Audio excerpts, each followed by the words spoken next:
Hey, what's up, and welcome back to Shrewsbury Soccer Training, the podcast. My name is Coach Ryan, and today we will be talking about runaway scores. Now, you have probably been on both sides of this, where you've been on a team that absolutely dominated and scored hundreds of goals, and you've probably been on a team that got absolutely spanked.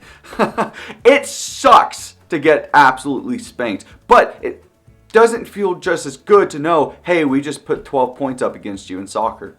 Where were you? That's not good. But you have to understand, and a lot of people don't respect this. Let's say I put my team in a Division 2 bracket. Division 2, maybe not Division 1. We're trying to get to Division 1. We're in Division 2. Every game matters. We train hard. We work hard. We put in the work. It's like that song with The Rock, where he's talking about, put in the work, put in the power. And we're looking for results, and we go out with 110%, and when we give it 110% every single game, how are we supposed to know the team we're about to face isn't good? It's difficult. You can't just walk on a field and be like, yeah, they look like they suck, and then they'll go out there and they'll probably just absolutely destroy you. But then you might show up to a team that looks like they are fit, they're athletic, and you're like, oh my God, this is going to suck. And then you end up just destroying them. So it's so hard. I've been coaching soccer for about 7 years. I was a player for almost 20. And, I've learned never, ever judge a book by its cover when it comes to soccer. Never. You don't know what's about to happen, and it's not decided until the game starts and then the results come out. So, whenever people are like, you should have known better to do that, it's like, no, really, I don't care about the other team. I've worked hard to fix our mistakes, to get on the field and perform at a high level. So whenever it comes to runaway scores, how can we decide when is it time to slow down and maybe put a little bit of restrictions on our team?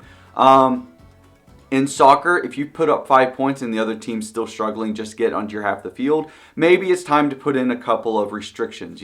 Maybe let's try and connect 10 passes and then try and score, or something like that. You cannot take away the objective of the game. You just have to make it harder for your team to achieve that objective. Because if a team is in a bracket, Division 2 bracket or whatever, and they're not very good, they should know what's about to happen. They should not be in Division 2 if they cannot compete at Division 2 or Division 3 or Division 4, Division 5. They should find the right division to start at and stop complaining that they're getting absolutely massacred. And I hate to say it, but you can't keep putting players and teams in positions that they're not good at or they're not going to perform at their best, because all that does is it shows, hey, we suck. No coach, no parent wants to hear their player or their kid say, I suck.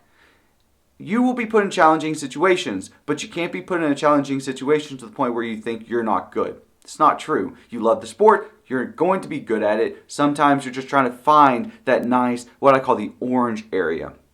And there's different levels of acceptance. So easy, you don't really have to put a lot of effort. It's called the green zone. The green zone's rather large and gets larger as you get better. And basically the green zone is all the places where you don't really have to give 110%. The yellow zone is a little bit challenging. It's still a little bit green, but you're still having to put forth a little more effort. Now you're in about the 100 and 105% range. Then you're in the orange area. Okay, so the orange area is where you have to give 110%. Any mistake, you're going to lose. You're fully capable of learning and winning and continuing to push yourself further, but that orange level is, you can easily get beat, but you have the opportunity to win. Then there's the red zone. The red zone is where you can give 110%, but your chances of success are nearly zero. Your chances of winning are very unlikely.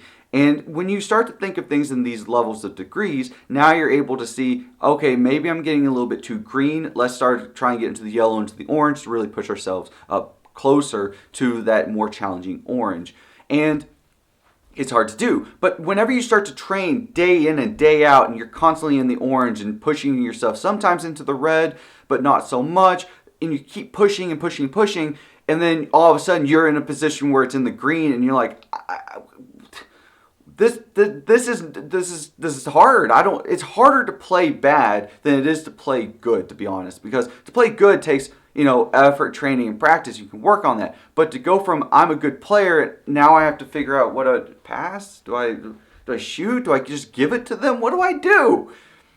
That's not fair. We don't train for those situations. We don't, because we don't want to be in those situations. We want to be in a situation where you can beat me, I can beat you, we're going to keep going at it, and we're going to both be giving 110%. So it's hard to say, how we should be gauging these runaway scores.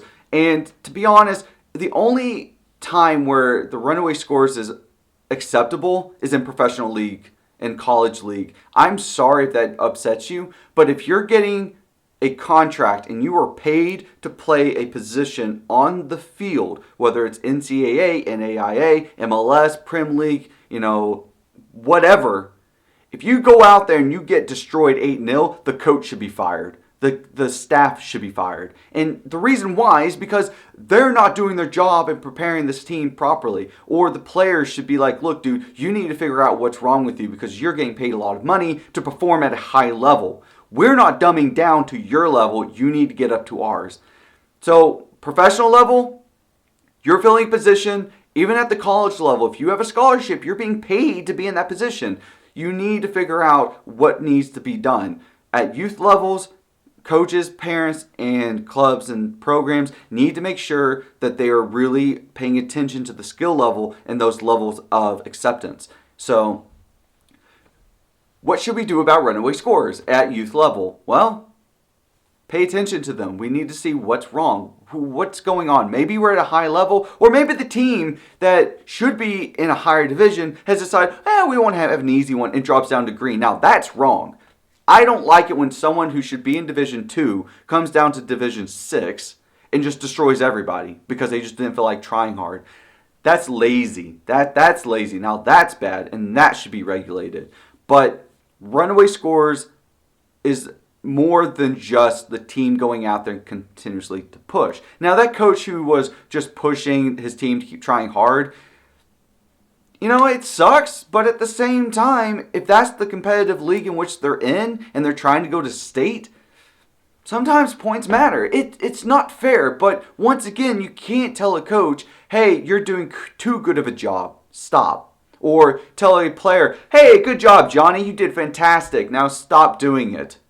But coach, you told me, I don't care. Clearly, you're too good. You need to stop. It's bad now.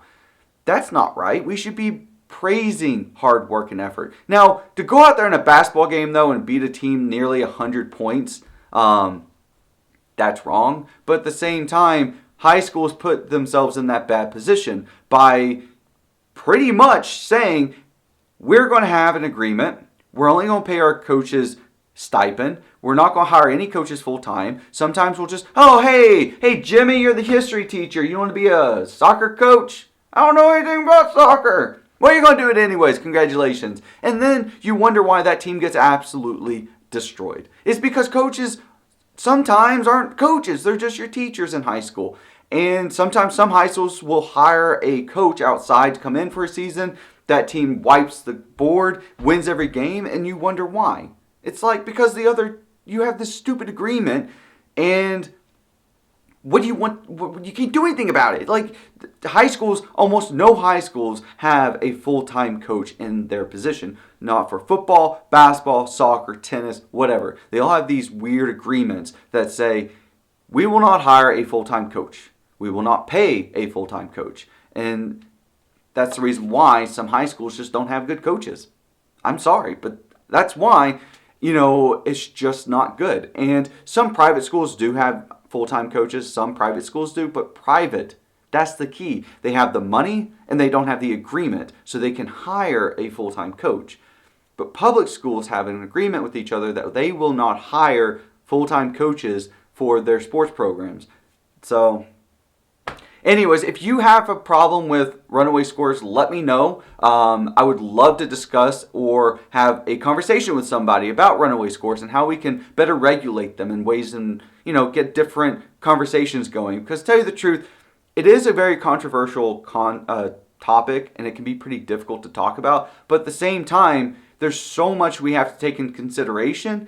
And sometimes it's like, we're going to put you in this league. We think you'll be really good. Oh God, no, that was wrong. Next season, we're going to drop you down a bit. Now you had a little bit of exposure in what the competition looks like going up, but we're going to move you back down so you guys kind of readjust and re-find your position and focus. But anyways, thank you so much for listening. If you don't mind, please be sure to share this podcast or share this YouTube video. It really means a lot. Be sure to like, share, and subscribe, because to tell you the truth, it's very difficult to grow on podcasts and even harder to grow on YouTube. But I would definitely appreciate it, guys. Thank you so much. Once again, if you ever have any questions, be sure to send them to shrewsburysoccer1@gmail.com. That is shrewsburysoccer1@gmail.com. Thank you guys so much, and I'll see you in the next one.